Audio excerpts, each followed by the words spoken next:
동서독의 사회통합에 대해서 말씀드리겠습니다. 사회통합은 아까 제가 말씀드린 것처럼 경제통합과 긴밀하게 연계되어 있다. 즉 다시 말씀드리면 경제통합이 성공적으로 이루어지면 사회통합도 완성될 수 있다는 것이죠. 즉 경제 격차로 인한 불만이 사회통합을 가로막는 장애물이기 때문에 경제적인 격차가 빨리 해소되어야 되는데, 그렇다면 동서독 간의 경제 격차는 얼마만큼 큰가 한번 알아보겠습니다. 먼저 임금 격차를 보게 되면요, 2013년 기준으로 명목상으로는 서독의 평균 임금이 3,060유로, 동독의 임금이 2,390유로입니다. 그래서 동독의 임금이 서독의 약 한 80% 정도 수준밖에 안 되는데요. 그런데 이제 사실 실질적으로 동서독 간의 이제 격차를 보게 되면 서독의 경우에는 고소득자가 있는 거죠. 동독의 경우에는 임금이 비교적 골고루 분포되어 있는 반면에 서독의 경우에는 고소득자가 있기 때문에 이들을 제외하게 되면 서독의 평균 임금 수준은 좀 떨어지게 되고요. 그래서 동서독 간의 임금 격차는 줄어들 수밖에 없습니다. 그리고 개인이 아니라 가계 차원에서의 소득을 비교하게 되면 동독의 경우에는 서독보다 맞벌이 부부가 조금 더 많습니다. 그렇기 때문에 가계 차원에서 우리가 한번 바라볼 필요가 있고요. 또 서독의 경우에는 맞벌이를 하더라도 여성의 경우에는 파트타임이 꽤 많기 때문에 그런 차원에서도 동서독 간의 가계 소득은 훨씬 더 줄어든다라고 볼 수 있고요. 마지막으로 동독의 경우에는 거주 비용이 저렴합니다. 과거 동독 정부가 소유하고 있던 국유 주택을 동독 주민들에게 비교적 저렴하게 공급했기 때문에 동독의 주민들은 서독보다는 주거비 지출이 낮다는 그런 측면도 우리가 고려한다면, 비록 명목상으로 동서독 간의 임금 격차는 어느 정도 있지만 실질적인 소득과 생활 수준에서는 그 차이가 훨씬 더 줄어든다라고 하겠습니다. 그렇기 때문에 생활 만족도에 대한 조사를 하게 되면 서독 주민들은 생활에 만족하는 주민이 83%, 동독의 경우에는 76% 정도로서 아주 그래 큰 차이는 보이지 않고 있습니다. 아까 임금 격차가 동독이 서독의 80%라고 했는데 생활 만족도는 그거보다는 훨씬 작은 차이라고 할 수 있겠죠. 따라서 통일에 대한 만족도를 보게 되면 서독은 62%, 그리고 동독은 77%니까 동독 주민들이 서독 주민들보다 훨씬 더 통일에 대한 만족도가 높다. 즉 통일은 잘한 일이다 라는 생각을 동독 주민들이 하고 있다라고 보겠습니다.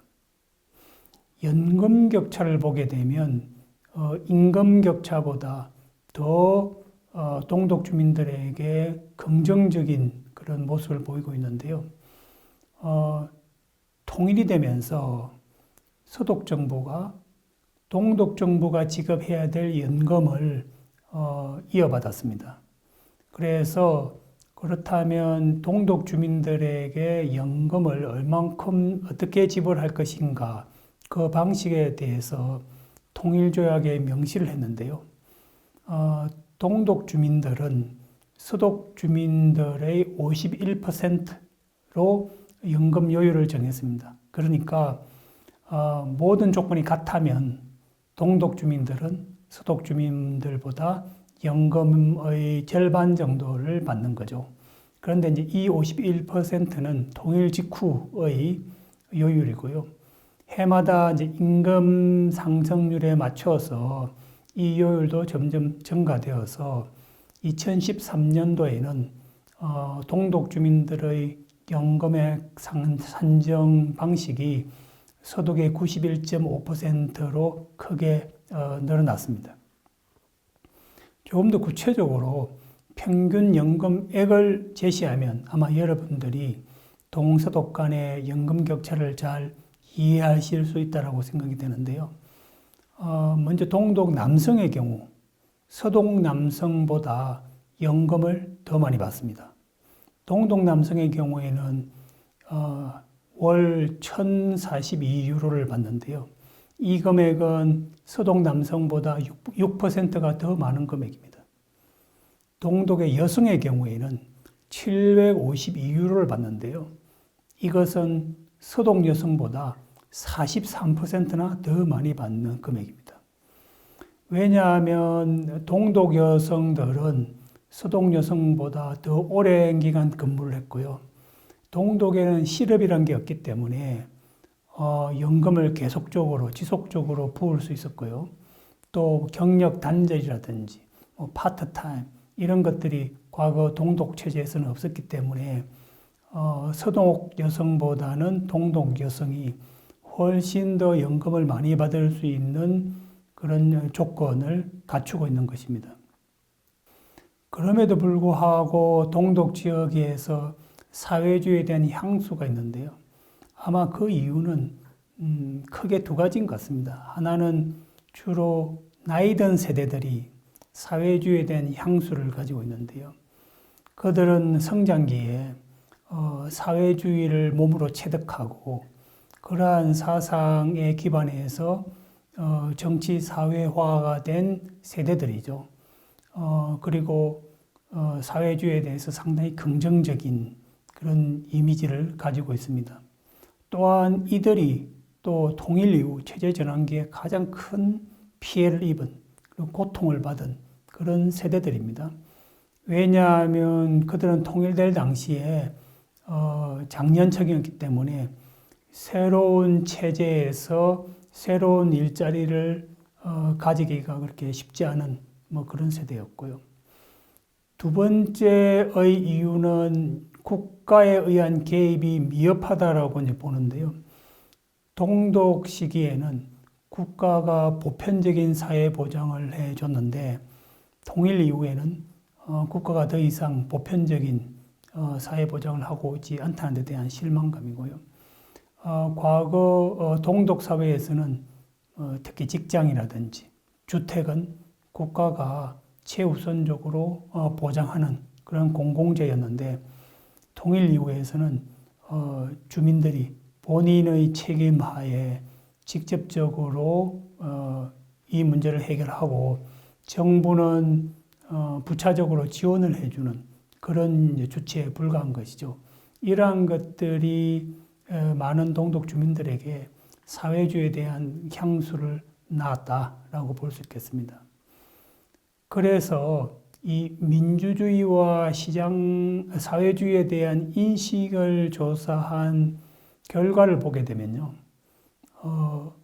민주주의가 좋다라고 하는 의견은 서독 주민들이 85%입니다. 그런데 사회주의가 좋다. 물론 구체적으로 말씀드리면 사회주의가 이론은 좋지만 실행은 어렵다라고 하는 의견이 동독 주민들에게는 89%입니다.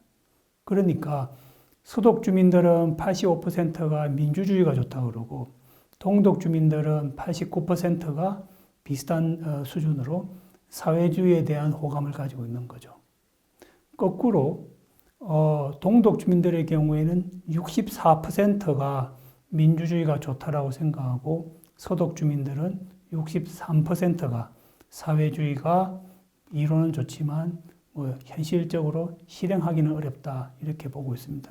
그러니까 이 민주주의와 사회주의에 대한 인식이 동서독 주민들 간에 마치 거울 효과처럼 정반대로 나타나고 있다는 것을 알 수 있고요. 바로 사회주의에 대한 향수 때문에 민주주의에 대한 불신 혹은 불만족 이런 것들이 초래되지 않는가라고 평가가 됩니다. 또 사회주의적 정책에 대한 관심이 여전히 남아 있는데요. 동독 시기에는 이제 경제적인 평등이 있었죠. 같은 직장에서 그 직장의 관리자든 아니면 그 직장의 노동자든 혹은 직종별로 교사이든 혹은 의사이든 혹은 노동자이든 모든 직종과 그리고 노동자들 간의 임금 격차가 아무리 많아도 2배 정도에 불과했습니다. 그런데 통일된 독일에서는 이런 것이 수십 배, 수백 배의 임금 격차가 날 수 있는 것이죠. 이러한 것들이 동독 주민들에게는 좀 이해하기 힘든 그런 경제적인 불평등 혹은 상대적 박탈감으로 나타나고요. 또 복지에 있어서도 동독의 경우에는 보편적 복지인데 반해서 서독은 선택적 복지입니다. 선택적 복지라고 하는 것은 사회보험을 낸 것에 비례해서 보장률도 달라진다는 것이죠. 즉 다시 말해서 연금보험료를 많이 낸 사람은 나중에 연금을 많이 타고 의료보험료를 많이 낸 사람은 의료 혜택에서 조금 더 나은 혜택을 보는 이러한 것들이 이제 선택적 복지인데 이런 측면에서도 많은 동독 주민들이 보편적 복지에 대한 향수를 가지고 있다라고 하겠습니다.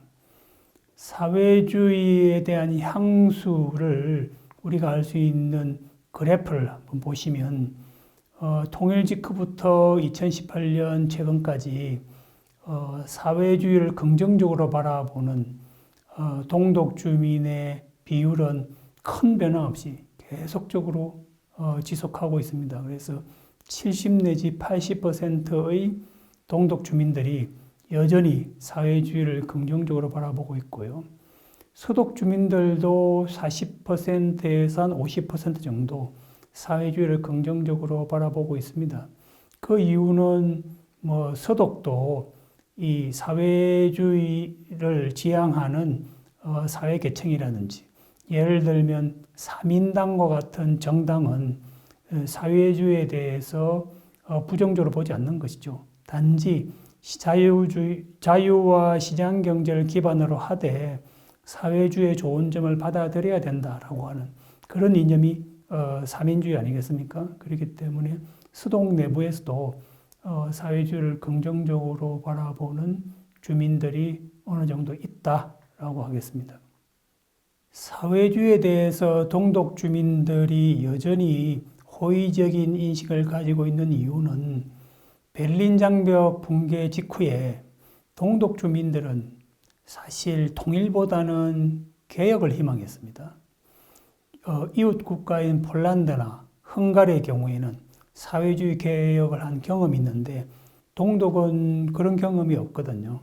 그래서 동독 공산당이 무너졌을 때 이제야말로 진정으로 인간의 얼굴을 한 사회주의를 한번 해볼 수 있다라는 그런 미래를 가졌는데 동독 주민들이 신속한 통일을 요구했기 때문에 결국은 동독의 엘리트들, 즉 시민사회 지도자들이나 혹은 구공산당 엘리트들이 사회주의에 대한 미련은 있었지만 그 사회주의 실험을 포기하고 통일을 찬성하게 된 것이죠.